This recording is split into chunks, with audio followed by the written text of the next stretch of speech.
assalamu alaikum bandiraɓe musidɓe tedduɓe yeɓiyankoɓe yaw Pindi TV jaam Allah wale mon adi bil adi salade adi ɓuuri firtude adi Pindi TV mon ko addande on holko sifa kele gadane jayndeji leydi Sénégal en jetti jomiraɗo joom baɗe bawɗe hande altine 12 lewru septembre 2022 jañiri leydi Sénégal garti tigué nguɗon jillu hoore lendi président Macky Sall no wowno wadde ko adi ngal ɗon dental lenkewal ngal maggal mo Touba caggal ɗum jayni en ko ɓe garti koye hande ngal ɗon no poɗɗodiral to assemblée nationale leydi Sénégal o samo kalten hene wayno nduɗon suudu sarɗiji leydi Sénégal koko heewi della hol lamnotoɗo walla mbiyanna holno jogoro tigui joɗade oɗon fauteuil hakkude Benno Bokk Yakar yeewi askan wi ko toon tigui ngal ɗon no poɗɗodiral woni ɗum tigui woni ko tawte ɗiɗon jayndeji e kuuɓal e oɗo subaka gudditirten ko jayde le soleil.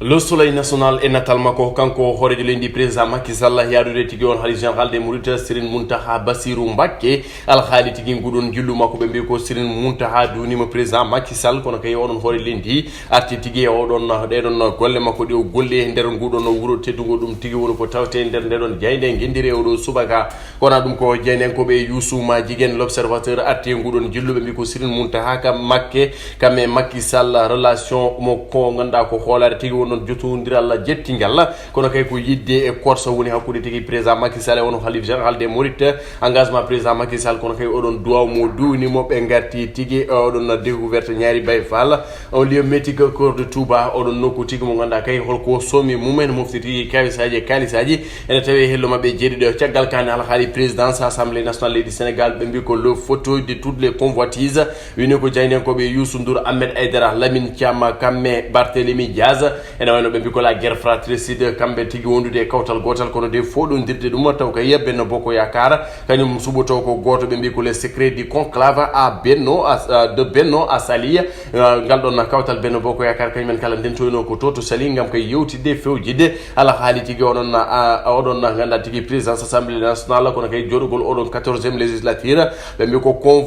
convoyage bis odon e surprise mo Macky Sall wadi be kambe tigi nganda ko didon député kala Benno Bokk Yakar be ngartene mbaadi kupti dinde ko hande de wonata ande de tigi hollo polgu mo jogori yakande installation 14e législature be mbi ko une partie d'échec wini ko jayde ko be enquête e de don godon helo mabbe be ngarti odon bataille wala mbiyanna de don kare ganda tigi ma tawtone odo subaka hollo ngal don podindirala no jogori wade ko quatre candidat ngam odon photo goto ene wayno Benno Bokk Yakar ha joni he goto anda hol pelital ngal Macky Sall jetti kono kay hol surprise mo ganda mo be desani yewi askan wi piège aji e ko waynon yewi askan wi non kambe ganda ko Barthélémy Diaz Ahmed Aïdara Lamine Thiam fof en de ganda tigi ene podondira taw kay ko nder kawtal gotal be dañani fartange wadde tigi dum ko wite ganda kay mo bundira la be ngona goto be cubo goto nder mabbe yalta tigi wona candidat mabbe ciagal kan non jeni ko ben ketta ko kenna kabaru wonde de so odon installation 14e législature wada me subakando ene wayno non ko ya waktuji paadi di Sénégal jogori andude hol jogordo tigi jodade on poste premier ministre dum ko artira ko re abbo khande e lebbi mantinidi kono kay ha joni anda ka wala biet président Macky Sall subaake tigi hol gardo todon odon asam hol gardo todon ganda tigi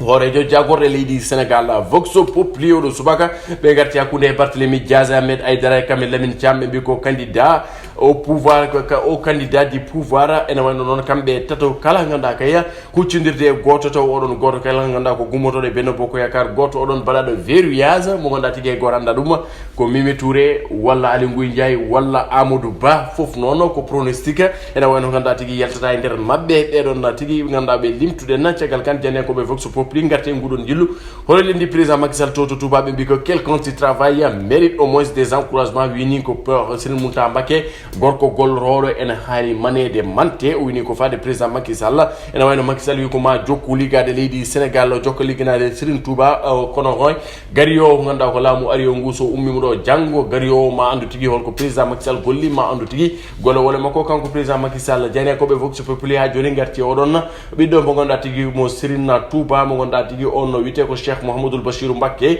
mo 1895 1966 on gorko tigi ganda kay ardino dum kono kay ko kanko windi nen deftere bitede minal bakhil khadim arti ko gurnam Cheikh Amadou Bamba Khadim Rasoul les échos et odo subaka be mbi ko Macky Sall e oron hali général de Mauritanie ko yewtere tinde kono kay ko confiance yidde e korsa kono kay woni don ko holare sembude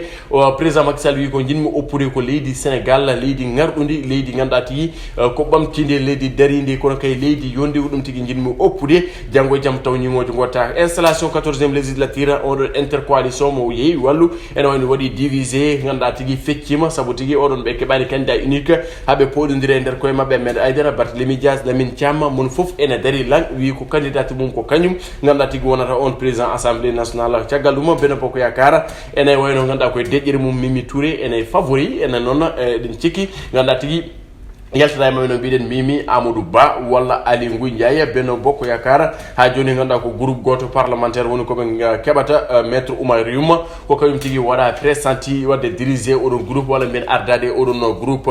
le quotidien ma Jambal Diagne be mbi ko yewi wallu au père soir en wayno nona abe badi ganda tigi waso odo no photo yi sabu tigi tato e der ganda ko lando wota walla ben nayo hay Cheikh Abdou Bara Dolly ene jeey mabbe multiplicité des candidatures ko dum tigi woni lor walla benna jogori tigi wonde échec mabbe sabo to ganda ko don defen mabbe dum woni ko tawte hello sappo gonde don jande Madiambal Diagna ko da dum ko be don jani ko be garti tigi e ganda ko ngudu non dungu kono kay dum ko wite dam don na ilam e godon mayo Sénégal kame mayo Gambie be mbi ko le pays sonois diam dam nene era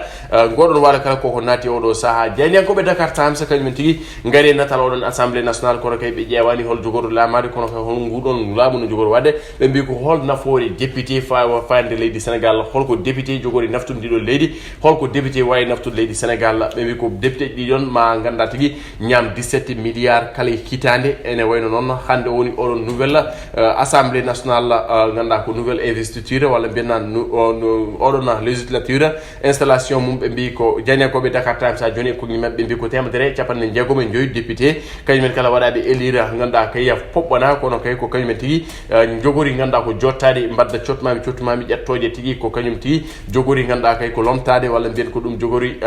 hebde e jencude fayde besku Sénégal jettoje biyoje bonde e cotmami dum tigi jogori hebede o wi ko hay député goto ganda tigi wata proposer loi pour rémunération dum ko wite rémunération par session ganda tigi ustude no jobdere ko way non o wi ko population non kanyum jokoro wadde défendre ene way non population leydi Sénégal ko kanyum tigi jokoro ganda tigi e nder don hege dom ka e tampere kono kay dido député ji batta renoncer ganda tigi odon privilège momne o ko hol député ganda tigi jogido courage wadde proposition de loi pour un paiement par session wini ko jeyni en kobe ganda kay ko Dakar Times kan woni ko tawte kay der helma be jeedu bo jaari libération hono kewden wiide sona scandale tan ko révélation